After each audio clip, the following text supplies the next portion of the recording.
bien. Comme vous avez pu le constater dans le titre, aujourd'hui on va s'attaquer au book haul du mois d'octobre. J'en ai à peu près 50 sans vous mentir à vous présenter, donc on perd pas de temps et on y va. En premier lieu je vais vous présenter Contes des frères Grimm. En fait non, je vais pas faire de book haul, pardon. Non, en fait j'ai plutôt envie de vous faire un petit tour de librairie. C'est plus intéressant que vous de présenter 50 livres à la chaîne. Un petit voyage, est-ce que ça vous dit? Ah ouais, genre comme ça on part. On va où? Lille. L'île de France? Non, on va vraiment à Lille. Bon, quand j'y suis allée, il faisait pas très beau, mais c'est pas grave, ça m'a pas empêché de passer une super journée et de trouver les Lillois très solaires. Bref, je vous emmène sur la place principale, car on m'avait tant et tant parlé d'une célèbre librairie, Le Furet du Nord. Vous vous doutez bien qu'il fallait que j'y aille, et effectivement, je suis pas revenue déçue et ni bredouille. Pour commencer, j'ai ramené un sticker, donc c'était une phrase, j'en avais plusieurs, moi j'ai choisi celle-ci parce qu'elle me parle plus précisément. Donc c'est une phrase qu'il faut coller sur son mur tel un tatouage, et moi j'avais l'intention de le coller sur le mur qui est en haut de mon lit, voilà, pour avoir les yeux dessus dès que je me lève, et non pas pour utiliser ceci comme une Miss France. Donc pour ça on a besoin d'une éponge, comme ceci moi-même. Vous retirez un premier film plastique, et après vous le collez sur vos murs, vous passez l'éponge et hop vous retirez.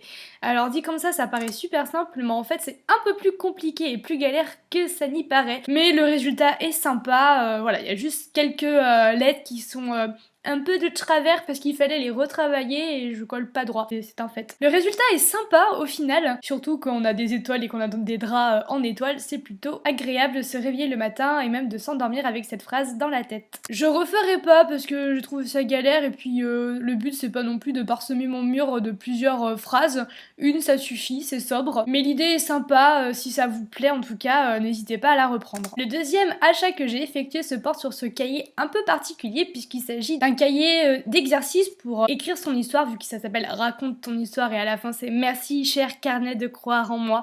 Donc ça va être sous forme d'exercice à faire tous les jours. Donc vous voyez jour 1 la feuille blanche, même pas peur ma gueule, wesh. Donc sur ce petit encadré il fallait donc mettre un mot et après on pouvait colorier les petites taches qu'il y a en bas et ça c'était sympa. Je vous montre un deuxième exemple pour continuer le complexe des étoiles que j'ai depuis le début de la vidéo. Allez savoir pourquoi, j'ai envie d'étoiles actuellement. Voilà, c'est pour montrer un peu, c'est vraiment à faire tous les jours et ça me rappelait à un autre cahier d'exercice de ce type que j'avais reçu dans un magazine Flow. J'y reviendrai tout à l'heure, donc 30 jours pour écrire, et donc par semaine, tous les jours, on a des exercices aussi d'écriture, donc voilà.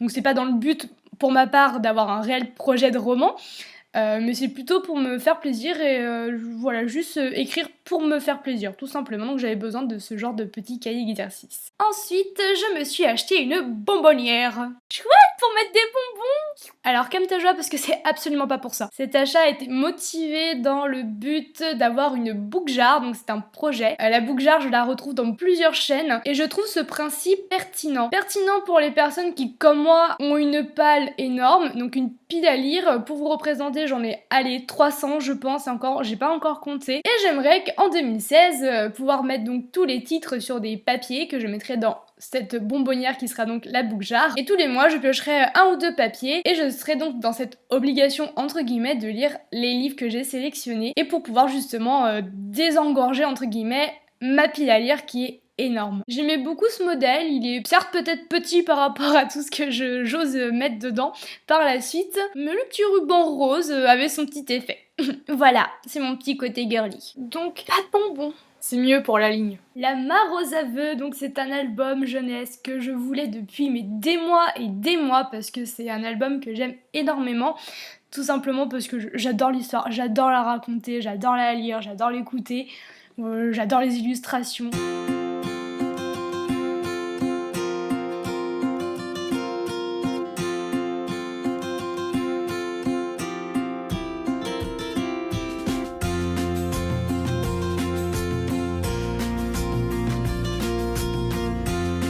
L'âne par exemple, vous voyez, me fait énormément rire et je trouve le texte aussi très mélodieux, très entraînant, j'aime beaucoup, voilà, vraiment, j'aime beaucoup les éditions Didier Jeunesse et en particulier cette collection, donc Les Petits Petons. Et si vous connaissez pas, je vous invite chaudement à aller voir ça de plus près. Est-ce que tu nous la raconteras si tu es sage? Le Clip-on Spotlight, qui est pour moi révolutionnaire. C'est un objet de haute technologie et je suis bien contente de l'avoir trouvé. Vu comme ça, il ressemble un peu à Wall-E, mais sous ses airs un peu de ce robot fort sympatoche.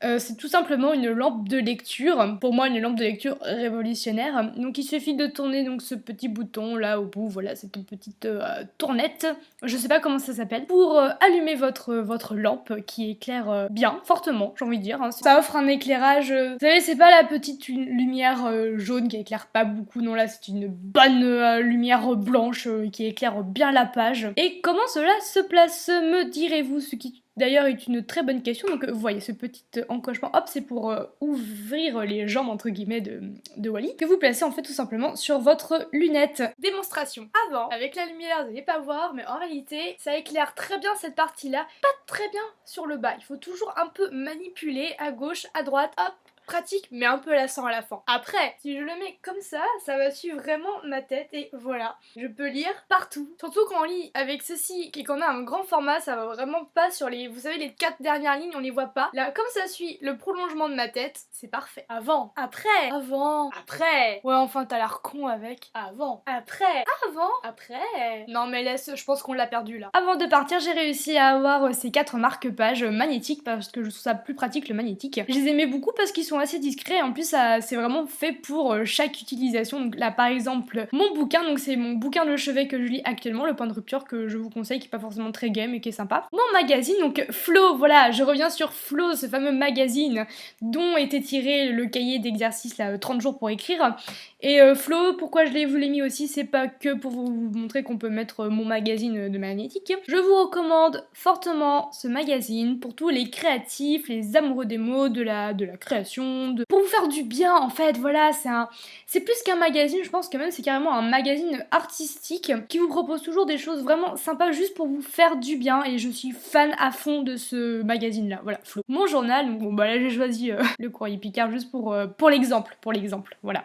Hein, parce que les fraudeurs qui ont vendu 150 millions, c'était pour l'exemple aussi bien sûr. Et le roman actuel, donc Franck Tilliez, Angor, roman donc je vous parlerai prochainement. Je trouve ça pratique que vous avez 4 marque-pages pour 4 livres différents parce qu'on lit souvent plusieurs choses à la fois, en même temps, ou pas d'ailleurs, hein, c'est pas une obligation. Bien sûr, je ne pouvais pas y aller sans rapporter un livre qui nous a fait peur. J'ai choisi de prendre Stoner de John Williams. La traduction a d'ailleurs été faite par Anna Gavelda. Pourquoi celui-ci? Parce qu'il y avait un coup de cœur de la libraire et ça m'a fait bien plu. Bon, quand vous voyez la couverture, je pense pas que vous posez grandement de grandes questions, c'est pas français mais c'est pas grave. Voilà, il y a des livres sur la couverture, coup de cœur de la libraire, moi ça a été l'argument qui a fait que je l'ai acheté, voilà, et j'espère qu'il sera bien. Et si vous connaissez, n'hésitez pas à me dire sans spoiler si ça vous a plu comme histoire, si c'était ce que vous vous y attendez, tout ça quoi, comme d'habitude. Voilà, c'est fini. J'y retournerai certainement dans cette librairie, et en plus, à la fin, j'ai même eu le droit à des bonbons. Ah, pour la bonbonnière! Non mais elle comprend rien celle-là.